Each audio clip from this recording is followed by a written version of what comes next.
Hey gamers, if you're looking for a head-to-head card game with drafting and clever card play, then you might want to check out Elemystic. Let's take a look at how this game plays.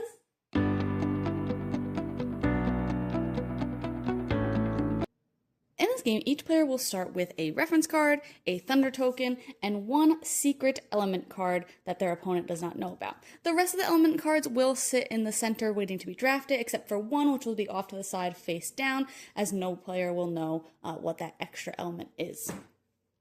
Then players will draft the element cards from the center, starting with the first player to draft. They'll draft 2, the other player will draft 2, then the first player will draft 1, and the second player will draft 1.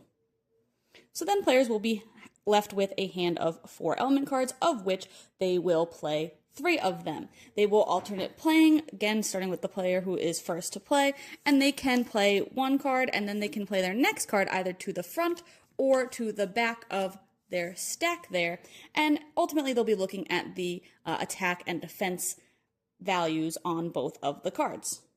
Once all the cards are played, whoever has the higher speed at the bottom of their card, so in this case this player they will add up all of their attacks, so 3, 6, 10, and then compare that to their opponent's defense value, so they have 3, 5, 7, 8, and then the player who was defending, if they didn't have enough defense, would take that much damage to their energy. And then the other player would go before, attacking as well. They would also use their special ability on their top card if it is applicable.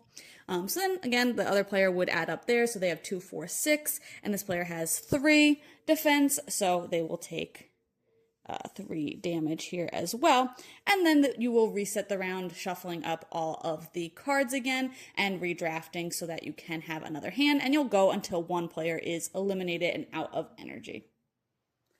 Ultimately, I thought this game was fine. I didn't think there was a whole lot going on. It didn't have an amazing look, in my opinion, or anything like that. And the card play was just kind of the same round after round, and that's even if you had a couple of rounds. I've had games where we only played 2 rounds, so it's really, really quick, which sometimes is a good thing if you are looking for something that kind of just fits in a couple minutes, doesn't take up a lot of table space, all of that good stuff.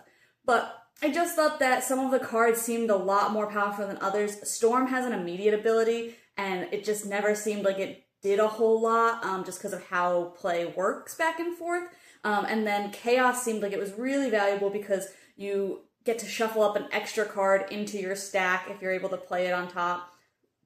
And then you might even get another ability, depending on which card randomly comes out on top. So that one just seemed ultra strong. The Thunder Token thing was kind of cool, but that's all once per game for each player. So once you've used it, you kind of have not a lot of reason to draft the Lightning card anymore. So yeah, I just thought that, like I said, some of it kind of just fell a little bit flat. It's kind of just a basic card game, and I didn't see a lot of replay value in it, at least not for me. But if you like these kind of 2-player, really quick card games that don't need a lot of components or a lot of space, then it might be a little bit more up your alley. But you can check out my full thoughts on the blog today to decide if this one's for you.